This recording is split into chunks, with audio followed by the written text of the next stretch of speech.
Olá, é um prazer falar com vocês sobre política.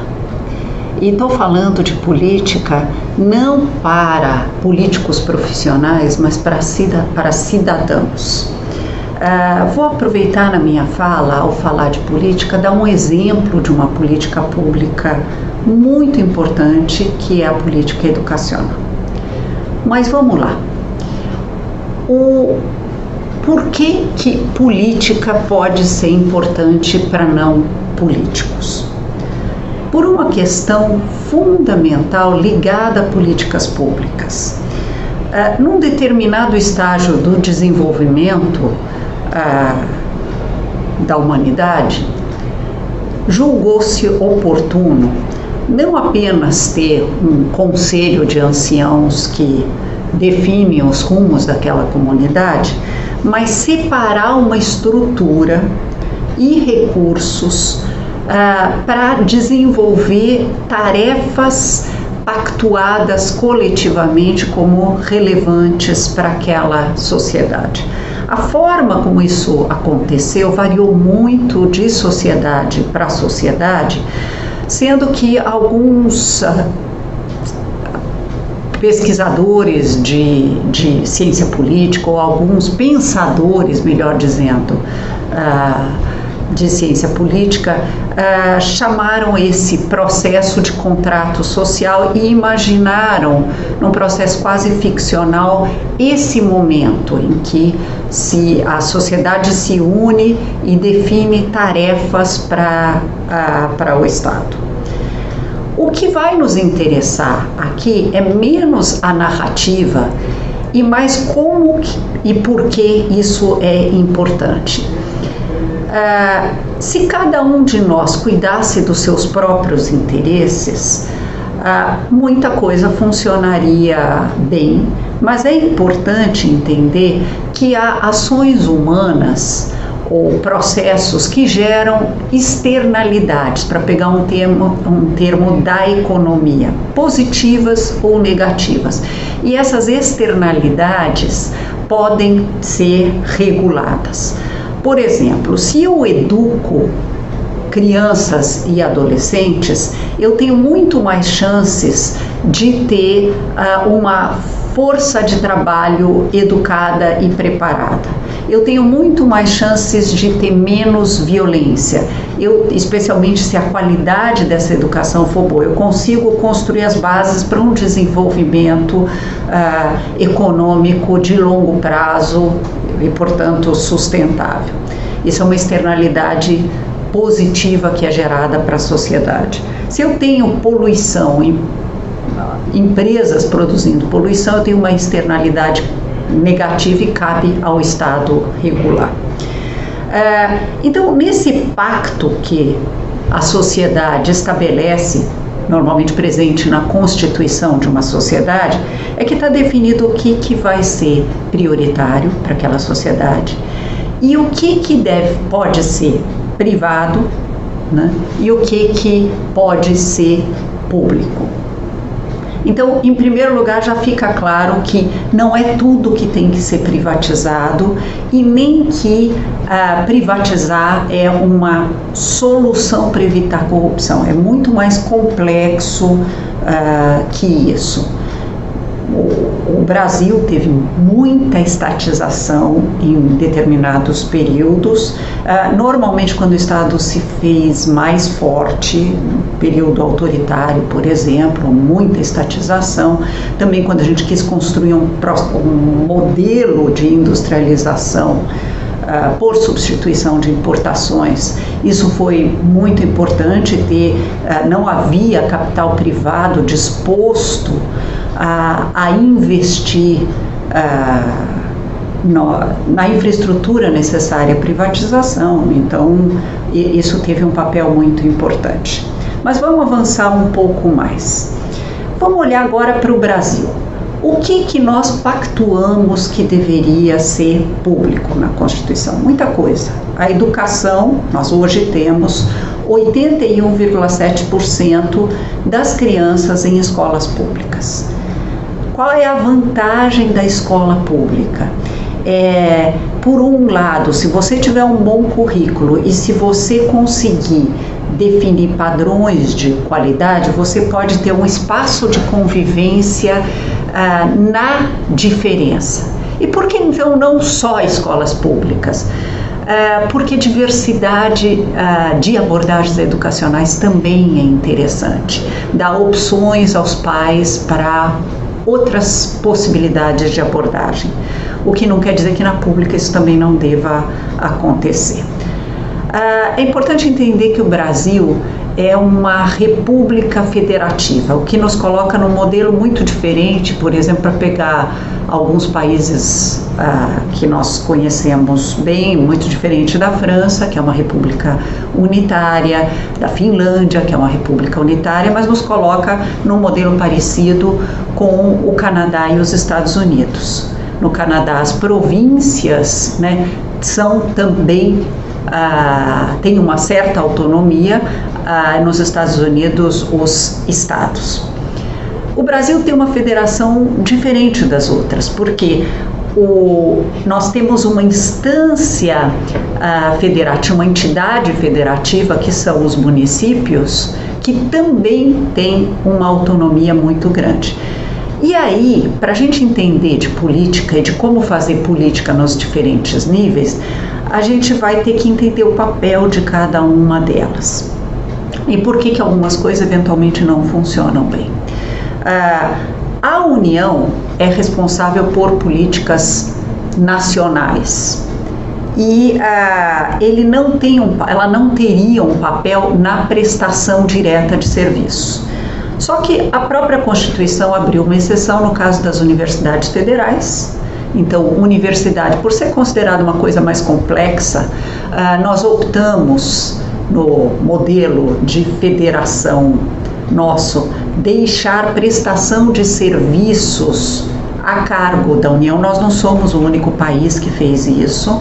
Alguma prestação de serviço por parte da União. Os hospitais federais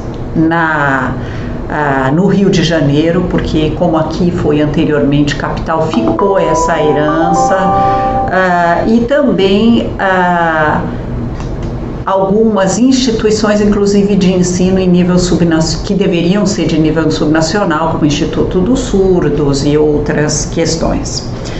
A União também tem atividades típicas de Estado, as Forças Armadas, né, e toda a questão da diplomacia e da regulação.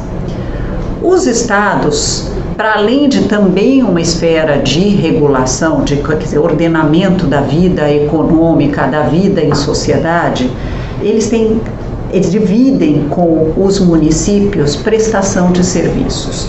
Então, para pegar um exemplo, na área de saúde, há vários hospitais estaduais, e na área de educação e ensino médio, todos os estados têm responsabilidades com relação ao ensino médio. Nos outros níveis de ensino, há a seguinte divisão: a educação infantil é claramente dos municípios, mas cabe também aos estados o ensino fundamental 1, que deveria ser muito mais municipal. A maioria dos estados não tem atividade de ensino fundamental 1, e o fundamental 2 é meio dividido entre estados e municípios, com exceção de alguns estados, especialmente no Nordeste. Por que eu estou frisando mais educação? É porque é onde alguns dilemas são mais visíveis. Vou dar um exemplo. O Brasil, até o ano passado, não tinha alguma coisa que fosse parecida com o currículo nacional, como tem todos os países que têm bons sistemas educacionais. A única exceção entre os países que têm bons sistemas é o Canadá, porque o Canadá optou por, dada a herança francesa e a herança inglesa, deixar para as províncias definirem os seus currículos provinciais. O Brasil criou uma figura nova, que é a Base Nacional Comum Curricular, A parte referente à educação infantil e ao ensino fundamental 1 e 2 ficou pronta, falta ainda a parte referente ao ensino médio, que, de acordo com o Conselho Nacional de Educação, tem grandes chances de ser aprovado ainda esse ano. Isso depois será traduzido em currículos para os demais níveis. Por que menciono isso quando discuto política? Porque cabe ao cidadão, e isso é bastante complexo de ser feito, não pensar na política como um tipo de fla-flu ou uma torcida.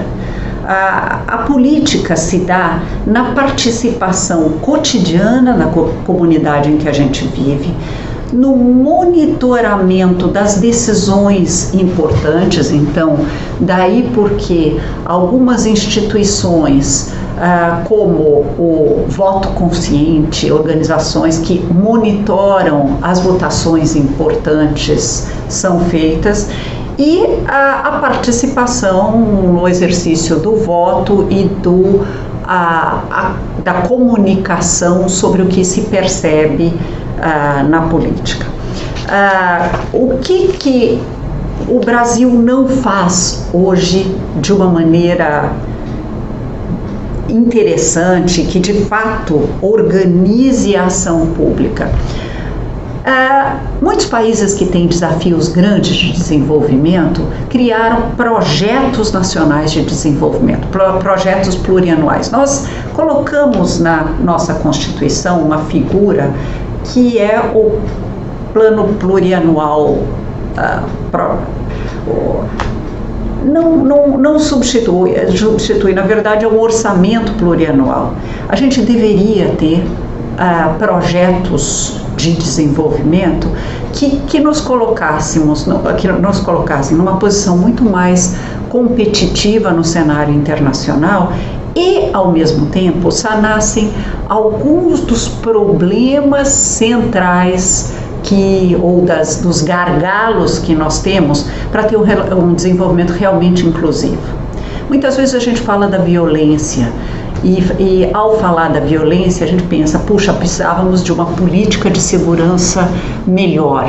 Mas a gente esquece que o que causa a violência, o que está na raiz da violência, melhor dizendo, é o fato de que nós temos uma desigualdade social profunda. E há múltiplas formas de lidar com a desigualdade social, mas a que mais emancipa, a que realmente resolve, é investimento em educação. E não um investimento qualquer, não é suficiente ter escolas com boa infraestrutura. Aliás, algumas coisas que a gente por vezes põe na infraestrutura das escolas chegam a ser até desnecessárias. Não é escola com piscina, ar-condicionado e coisas assim que resolve. O que resolve em educação é a aprendizagem do aluno. E aí já começamos a falar que num projeto nacional de desenvolvimento, a educação deveria ter uma dimensão, uma centralidade. E essa centralidade tem que ser centrada não em educação como palavra, mantra, como todos dizem que deveria ser prioridade, mas aprendizagem. Como é que a gente faz para as crianças permanecerem na escola e aprenderem mais? E eu falo isso porque quando a gente olha os indicadores de educação, chama muita atenção o fato de que, é verdade, a gente foi um dos últimos países no continente americano a universalizar o acesso ao ensino fundamental, mas as crianças estão na escola e não aprendem.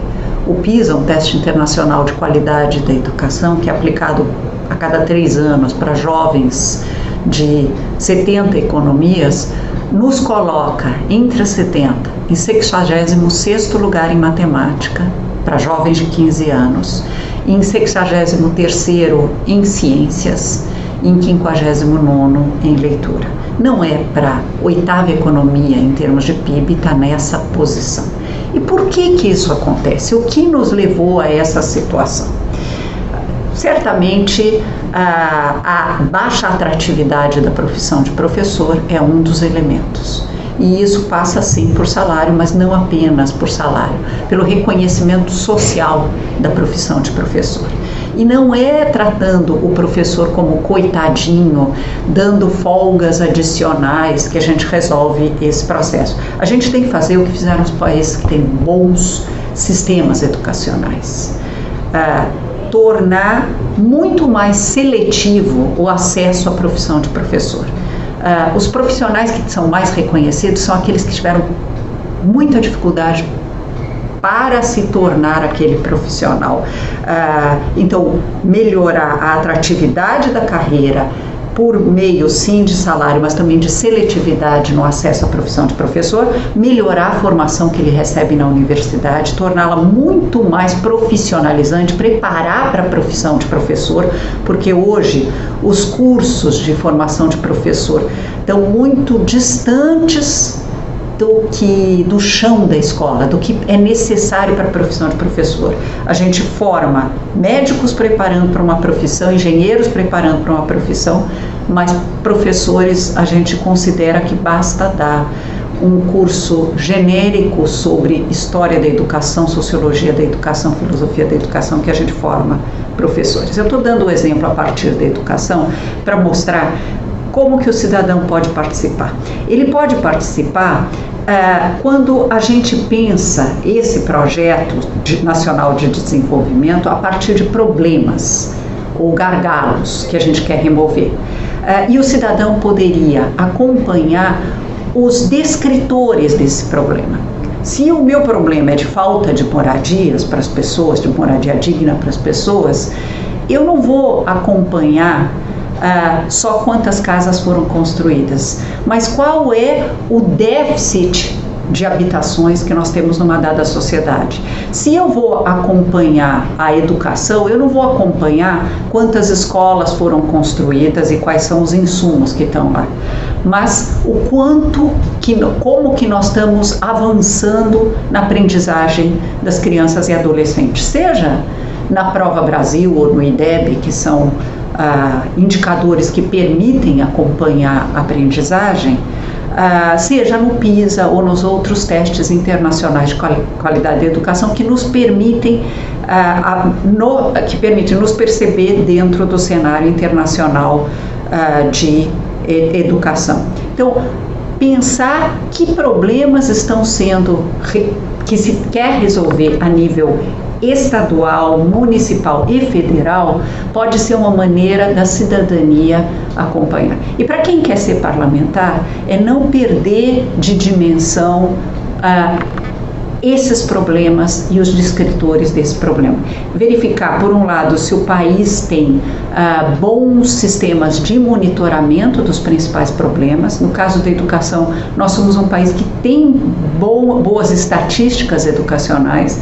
A saúde também, o sistema de vigilância epidemiológica, mas tornar isso, especialmente aqui eu falo com os influenciadores digitais, tirar o debate político das fake news, dos ódios construídos e jogar muito mais para estamos avançando ou não no enfrentamento de problemas que a realidade apresenta. E também poderia falar, voltando para o que a cidadania pode acompanhar, na saúde, como é que nós estamos avançando não só na vacinação, mas no enfrentamento também das principais doenças e na construção de um processo de saúde que atenda a todos. Muitas vezes os jornais vão falar das emergências dos hospitais e das condições ruins de atendimento, e isso também precisa ser acompanhado pela cidadania. Mas tão ou mais importante quanto isso é ver se a saúde da população vem avançando. Repito, para finalizar, que quando a gente pensa em política com P maiúsculo, nós temos que olhar muito para os avanços na construção de um novo modelo de desenvolvimento mais avançado, mais integrado e mais inclusivo e no enfrentamento dos problemas que estrangulam o nosso país no desenho de boas políticas públicas. Muito obrigada.